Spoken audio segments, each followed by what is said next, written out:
नमस्कार. आजच्या व्हिडिओमध्ये मी अतिशय सोपी पण उपयोगी अशी रेसिपी घेऊन आली आहे, जी तुम्हाला हाडांना बळकट मजबूत बनवण्यासाठी मदत करेल. त्याचबरोबर सांधेदुखी कमी करण्यासाठी सुद्धा अतिशय उपयोगी आहे.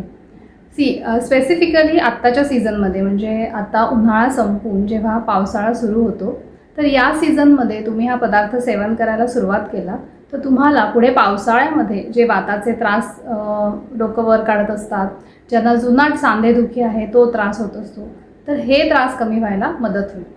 कारण कसं असतं बघा, ग्रीष्म ऋतूमध्ये म्हणजे उन्हाळ्यामध्ये आपल्या शरीरामध्ये वात साठत असतो, शरीरामध्ये कोरडेपणा वाढत असतो. शिवाय हवामानामध्ये म्हणजे बाहेरच्या वातावरणामध्ये सुद्धा अतिशय रुक्षता कोरडेपणा असतो, त्यामुळे हा वात साठायला लागतो. पण त्याचा खूप प्रकोप होत नाही, कारण बाहेर उष्णता असते आणि त्या उष्णतेमुळे तो वात कंट्रोलमध्ये राहतो. पण जसा पावसाळा सुरू होतो तर तेव्हा काय होतं, बाहेर थंड हवा असते आणि हा जो साठलेला वात आहे त्याचा प्रकोप होतो आणि मग प्रत्येकामध्ये वेगवेगळे विकार दिसायला लागतात. म्हणजे काही जणांमध्ये कॉन्स्टिपेशन दिसायला लागतं, ज्यांना जुनाट सांधेदुखी आहे त्यांना सांध्याचे विकार सुरू होतात. तर त्यामुळे आत्तापासूनच जर तुम्ही हे पथ्य आणि आहारामधले काही बदल, विहारामधले काही बदल हे सुरू केले तर तुम्हाला डेफिनेटली याचा फायदा होतो. मी डॉक्टर दीप्ती कंधारे, मनसा वेलनेसमध्ये सगळ्यांचं मनापासून स्वागत. तर चला मग रेसिपीला सुरुवात करूया.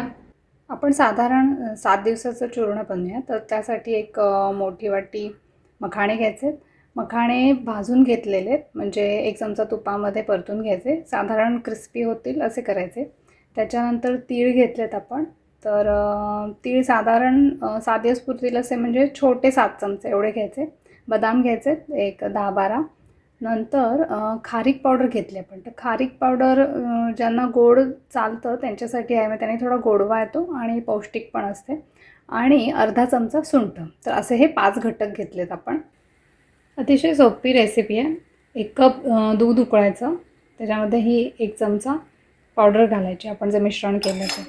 ज्यांना दूध पचायला त्रास असेल, मग डायजेशन इतकं चांगलं नसेल, तर त्यांनी दुधामध्ये थोडंसं पाणी घालून घ्यायचं. ओके. आणि उकळताना 2 मिनटं ढवळायचं. त्याच्यानंतर आपण जे मखाणे भाजून ठेवले ते घालायचे याच्यामध्ये. आता हे तुमच्या आवडीनुसार केशर, वेलदोडे असं घालू शकता.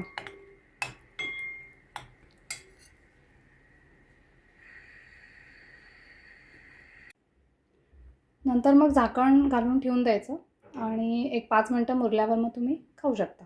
आता हा जो काही पदार्थ मी तुम्हाला सांगितला आहे बनवून घ्यायला, तर त्याच्यामध्ये जे कॉम्बिनेशन मी केलं आहे ते अतिशय स्पेसिफिक आहे आणि उपयोगी आहे. मखाणे जे आहेत ते थंड असतात, पौष्टिक असतात.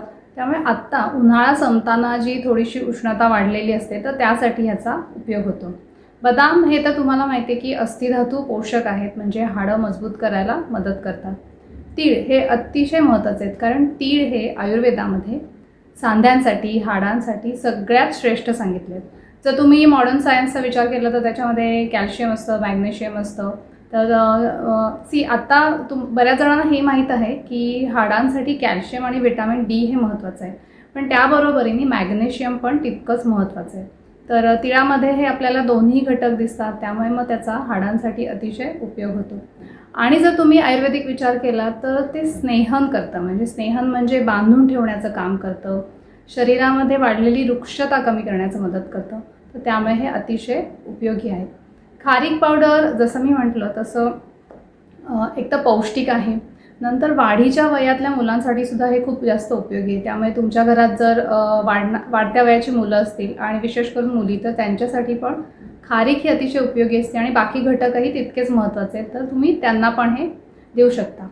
सुंठ पावडर ही इथे मी थोडीशी घातली आहे. तर सुंठ ही जर तुम्ही बघितली तर संधिवातामध्ये अतिशय उपयोगी आहे आणि ज्यांना आमवात आहे त्यांच्यासाठी तर सुंठ हे अगदी वरदान आहे. सुंठीमुळे हे पचायला पण मदत होते, शिवाय उष्ण आहे त्यामुळे त्याचा उपयोग होतो. दूध सगळ्यांना माहीतच आहे, म्हणजे कॅल्शियम असतं त्याच्यामध्ये आणि हे जेव्हा कॉम्बिनेशन आपण देतो तर तेव्हा हे ॲब्झॉर्ब व्हायला पण खूप जास्ती मदत होते. म्हणजे कसं आहे, हे घटक जर तुम्ही सेपरेट घेतले तर तसाही फायदा होईलच, पण जेव्हा तुम्ही हे कॉम्बिनेशन घेता तर तेव्हा पूर्ण त्याचा फायदा मिळायला मदत होते. तर या सीझनसाठी परफेक्ट असा हा पदार्थ तुम्ही सेवन करायला सुरुवात करा. तुम्हाला काही शंका असेल तर मला कमेंट करा. जसं जसं पुढचा सीझन येईल किंवा हवा चेंज होते किंवा अजून काही चेंजेस करणं गरजेचं असतं, त्यानुसार नवीन पदार्थ मी घेऊन येईनच. चॅनलला सबस्क्राईब करायला विसरू नका. धन्यवाद.